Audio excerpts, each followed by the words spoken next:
உன் கண்ணு முன்னாடியே உன் பொண்டாட்டியை நான் கரெக்ட் பண்ணி காட்டவா? ஆம்பளை இருந்தா இதை பத்தி அவகிட்ட சொல்லாம அவளை என்கிட்ட இருந்து காப்பாத்து பார்க்கலாம். டேய் கைய கீழே போடுறா. அப்புறம் ஏன்டா அவ உன்னை விட்டுட்டு என்கிட்ட காசுக்காக வந்து நிக்கிறா? ஏன்னா எல்லாமே என்கிட்ட இருக்கு. நீ ஒண்ணுமே இல்லாத பிச்சைக்காரன் நாயிடா. ஹரிஷ் வீட்டோடு மாப்பிள்ளையாக வாழும் ஒரு ஏழை இளைஞர். திருமணமான நாளிலிருந்தே ஹரிஷ் அந்த வீட்டின் சம்பளம் வாங்காத வேலைக்காரனாகி போனான். அன்றைய பொழுது ஒரு மிகப்பெரிய பிரச்சனையோடு முடியப் போகிறது என்று யாருமே எதிர்பார்க்கவில்லை. மிகப்பெரிய ஆபத்தில் தான் சிக்கிக் கொண்டதை நினைத்து நொறுங்கி போய் உட்கார்ந்தாள் சந்தனா.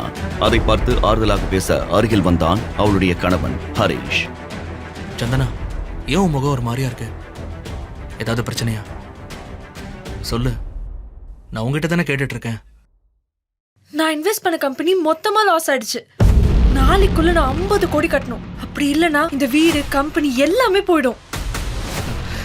50 crores தானே, அதுக்கு அப்படி ஃபீல் பண்ணிட்டு இருக்க? 50 crores தானவா? என்ன ஹரிஷ் பேசிட்டு இருக்க? நானே செம்ம கான்ல இருக்கேன். தயவு செஞ்சு போயிடு. போன்னு சொன்னேன். ஹரிஷ் அலட்சியமாக பேசியதால் உச்சக்கட்ட எரிச்சல் அடைந்த சந்தனா அவனை கண்டுபிடி திட்டி விரட்ட சோகமாக அங்கிருந்து சென்றான் ஹரிஷ்.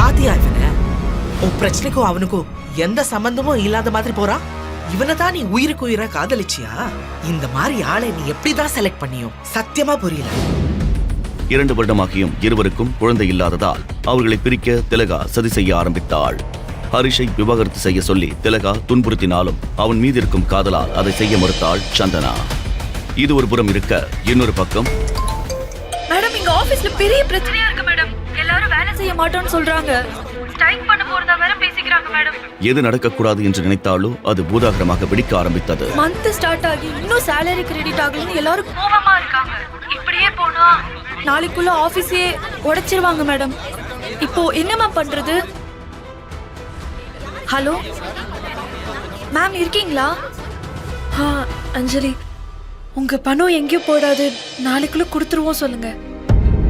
பணம் கிடைக்காது என்று தெரிந்தாலும் ஒரு பொய்யை சொல்லி சமாளித்த சந்தனாவிற்கு கேட்ட இடத்திலிருந்து யாருமே உதவ முன்வராதது பெரும் மன உளைச்சலை கொடுத்தது. எதிர்பாராத நேரத்தில் அவளுடைய தோழி தர்ஷினியிடமிருந்து அவளுக்கு ஒரு போன் கால் வந்தது. ஏ சந்தனா, நான் எல்லாம் கேள்விப்பட்டேன். நீ ஒன்றும் கவலைப்படாத. You know my friend Ashok, right? அவன் இப்போ பிசினஸ்ல நல்ல பொசிஷன்ல இருக்கான். நான் அவன் கிட்ட பேசி பார்க்கறேன். ஐ அம் வெரி ஷூர் அவன் கண்டிப்பா உனக்கு ஹெல்ப் பண்ணுவான். ஹே, ரொம்ப தேங்க்ஸ் டி. நான் எவ்வளவு டென்ஷனா இருந்தேன் தெரியுமா? இப்போ I feel so relieved. Thank you so much. அடுத்த நாள் காலை எதிர்பாராத விதமாக அவளுடைய கார் பஞ்சர் ஆகி இருக்க அவளை 5 நிமிடத்தில் ஆபீஸில் டிராப் செய்வதாக ஹரிஷ் அழைத்து வந்தான். அப்பொழுது ஆபீஸை வட்டமிட்டபடி ஒரு சொகுசு கார் அங்கே வந்து நிற்க அதிலிருந்து டிப்டாப்பாக இறங்கினான் அசோக். ஹாய் அசோக். ஹாய் சந்தனா. வந்து ரொம்ப நேரம் ஆச்சா? இல்ல இப்பதான் வந்தோம். அதே நேரம் ஹரிஷின் ஸ்கூட்டரை கேவலமாக பார்த்து, வாட், இந்த வண்டியா? இந்த மாதிரி வண்டியில நீ எதுக்கு வர? சொல்லியிருந்தா நானே உன்னை பிக்கப் பண்ணிருப்பேன்ல. பிக்கப் என்கிற வார்த்தையை அசோக் அழுத்தி சொல்ல அதை கேட்டு கோபமடைந்தான் ஹரிஷ். சரி, அதை விடு. அசோக், கிளைண்ட் கிட்ட எல்லாம் பேசிட்டியா? அது எதுவும் இஷ்யூ ஆகாதுல்ல? கம் ஆன் சந்தனா, நான் இருக்கும்போது நீ எதுக்கு கவலைப்படுற?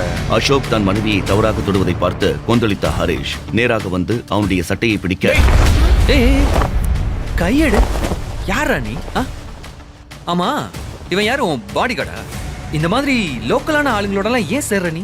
எவ்வளவு தைரியம் இருந்தா ஏன் முன்னாடி என் பொண்டாட்டி மேல கை வைப்ப? ஏய், அவளே கவலைப்படல, உனக்கு என்னடா பிரச்சனை? இதை பார்த்த சந்தனாவின் ஊழியர்கள் அத்தனை பேரும் சிரிக்க அது அசோக்குக்கு பெரும் அவமானத்தை கொடுத்தது. ஹரிஷ், என்ன பண்ணிட்டு இருக்க? எனக்கு ஹெல்ப் பண்ண வந்தறப்ப ஏன் இப்படி பண்ற? ஏன் மேல எதுக்கு சந்தனா கோவப்படுற? அவன் என்ன சொன்னது உனக்கு தப்பா தெரியலையா? அசோக் பண்ணல என்ன தப்பு இருக்கு? என் நிலைமைய புரிஞ்சுக்காம ஏன் இப்படி பண்ற? அசோக், அசோக் ப்ளீஸ் அசோக், போகாத அசோக். ஹரிஷ் மேல இருக்க தப்புக்கு நான் சாரி கேக்குறேன். ப்ளீஸ் அசோக், உன்னை விட்டு இந்த ப்ராப்ளம்ல இருந்து என்ன யாருமே காப்பாத்த முடியாது. அது உனக்கு தெரியுது, ஆனா உன் புருஷனுக்கு தெரியலையே. எல்லாரும் முன்னாடி என்ன அடிச்சு அவமானப்படுத்திருக்கான். அவனை என் காலில் விழுந்து மன்னிப்பு கேட்க சொல்லு. என்ன ஹரிஷ் மண்ணு மாதிரி நிக்கிற? அசோக் போய் சாரி கேளு ஹரிஷ். அவன் கால்ல நான் விழணுமா? உனக்கு ஏதாவது மண்டை குழம்பி போச்சா? கண்டவன் கால்ல போய் விழ சொல்ற? சாரி சந்தனா, இதுக்கு மேல நான் இங்க நின்னா அது எனக்கு தான் அசிங்கம். அதான் அவன் தைரியமான புருஷன் இருக்கான்ல, அவன் அவன் பிரச்சனையை சால்வ் பண்ணுவான். சந்தனாவை மேலும் வெறுப்பேற்ற நினைத்த அசோக் தன்னுடைய காரில் ஏறி அங்கிருந்து கிளம்பி சென்றான். இப்போ உனக்கு சந்தோஷமா? எல்லாரும் முன்னாடி இப்படி என்ன நிக்க வச்சிட்டல. ஒரு சாரி கேட்டா உன் பரபரமானம் போடுமா? என் கண்ணு முன்னாடி நிக்காது, எங்கேயாச்சும் போய் தல என்று சந்தனா கோபமாக அங்கிருந்து செல்ல உடைந்து போனான் ஹரிஷ். சந்தனா, நான் சொன்னது சரியா போச்சு பாத்தியா? சொல்ல சொல்ல கேட்காம அவனை போய் கல்யாணம் பண்ணிட்டு வந்து நின்னியே, இப்ப என்னாச்சு? அவன் புத்திய காட்டினா இல்ல. சந்தனா, ஒரு நிமிஷம். நான் அசோக் கிட்ட பேசினேன். அவன் இப்போவும் உனக்கு ஹெல்ப் பண்ண ரெடியாக தான் இருக்கான். ஆனால் ஒரு கண்டிஷன். நீ ஹரீஷை டிவோர்ஸ் பண்ணிட்டு அசோக்கை கல்யாணம் பண்ண சம்மதிச்சா இப்போவே உன் பிரச்சனையை காப்பாற்ற அவன் ரெடியாக இருக்கான். அவளை எதுக்கு நீ முறைக்கிற? தர்ஷினி சொல்லறதுல என்ன தப்பு இருக்கு? அசோக்குக்கு என்ன குறைச்சல்? பணம் இல்லையா, அந்தஸ்து இல்லையா, பார்க்க லட்சணமா வேற இருக்கான். இந்த தருதலைய தலைமொழிக்கிட்டு அசோக் தம்பிய கல்யாணம் பண்ணிக்கோ. இன்னொரு பக்கம் ஏற்கனவே குழப்பத்தில் இருந்த சந்தனாவை இருவரும் மேலும் குழப்ப தடுமாற ஆரம்பித்தாள் சந்தனா. அப்பொழுது அவளுடைய கிளையண்டிடமிருந்து அவளுக்கு போன் வந்தது. வணக்கம் மேடம், நீங்க சொன்ன மாதிரியே அமௌண்ட் எல்லாம் செட்டில் பண்ணிட்டீங்க. ரொம்ப சந்தோஷம். நான் சொன்ன மாதிரியே உங்களோட ஆபீஸ் டாக்குமெண்ட், வீட்டு பத்திரம் எல்லாத்தையும் நான் கொடுத்து அனுப்பிட்டேன். அன்னைக்கு உங்களை தப்பா பேசுனதுக்கு என்ன மன்னிச்சிருங்க என்று கிளையண்ட் கனிவாக பேச சந்தனாவுக்கு அது பெரும் ஷாக்காக இருந்தது. அடுத்த நொடியே சந்தனாவின் செக்ரட்டரி அவளுக்கு போன் செய்தாள். யாரோ ஒருத்தர் நம்ம ஆபீஸ் எம்ப்ளாயிஸ் எல்லாருக்குமே salary கிரெடிட் பண்ணிருக்கார் மேம். எம்ப்ளாயிஸ் எல்லாரும் ஸ்ட்ரைக்க வாபஸ் வாங்கிட்டாங்க. அத சொல்லதான் மேம் உங்களுக்கு கால் பண்ணேன். செட்டில் பண்ணிட்டாங்களா? ஆமா மேம். இதெல்லாம் எப்படி சாத்தியம் என்று தெரியாமல் சந்தனா ஆச்சரியமாக, என்னோட கிளையண்ட் கால் பண்ணி எல்லா பணத்தையும் யாரும் செட்டில் பண்ணதா சொல்றாரு. என்னோட எம்ப்ளாயிஸ்க்கும் salary போயிருக்கு. யாரா இருக்கும்? இன்னுமா புரியல? இதுக்கெல்லாம் காரணம் கண்டிப்பா அசோக் தான். அவ்வளோ அசிங்கப்பட்ட அப்புறமும் உனக்காக இவ்வளோ பண்ணியிருக்கான் பாரு. இந்த நிலைமையில யாரா இருந்தாலும் விட்டுட்டு தான் போயிருப்பாங்க. இப்பவாவது தெரிஞ்சுக்கோ உன்னை யாரு உண்மையா லவ் பண்றாங்கன்னு என்று தர்ஷினி சந்தோஷமாக கூற வேறு வழியின்றி அதை அப்படியே நம்பினாள் சந்தனா. டேய் பிச்சைக்கார நாய், ஒழுங்கா அந்த டைவோர்ஸ் பேப்பர்ல சைன் போடு. என்ன ஆனாலும் சரி, நான் இந்த டைவர்ஸ் பேப்பர்ல சைன் போட மாட்டேன். உனக்கு என்ன தாண்டா வேணும்? சந்தனாவை என்ன பார்த்து சொல்லுங்க, நான் சைன் போட்டு தரேன். தயவு செஞ்சு அந்த டிவோர்ஸ் பேப்பர்ல சைன் போட்டுதான்.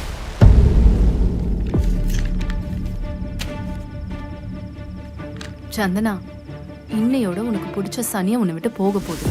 மேம், இது ஜீவனாம்சம் டாக்குமெண்ட். இதுலயும் ஒரு சைன் வாங்கிடலாமே. இவங்கிட்ட என்ன இருக்குன்னு அதெல்லாம் கேட்டுட்டு இருக்கீங்க? எங்க மாப்பிள்ள அசோக்கோட சொத்து மதிப்பு என்னன்னு தெரியுமா? 50 கோடி. ஹே சந்தனா, இந்த பிச்சைக்காரனுக்கு 1000மோ 2000மோ கிளம்பும் போது கொடுத்து விடு. எதுக்கு தேவையில்லாம பேசிட்டு இருக்கீங்க? ஏய், அவனை தூக்கி வெளியில போடுங்க.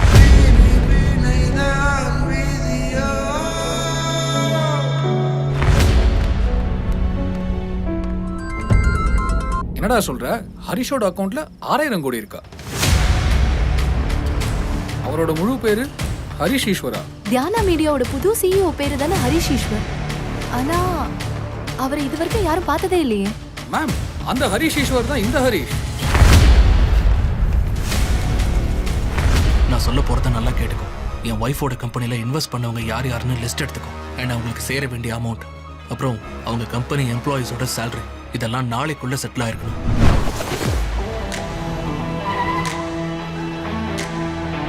நீங்க சொன்ன மாதிரியே அமௌண்ட் எல்லாம் செட்டில் பண்ணிட்டீங்க. ரொம்ப சந்தோஷம். யாரோ ஒருத்தர் நம்ம ஆபீஸ் எம்ப்ளாயிஸ் எல்லாருக்குமே salary கிரெடிட் பண்ணிருக்கார் மேம்.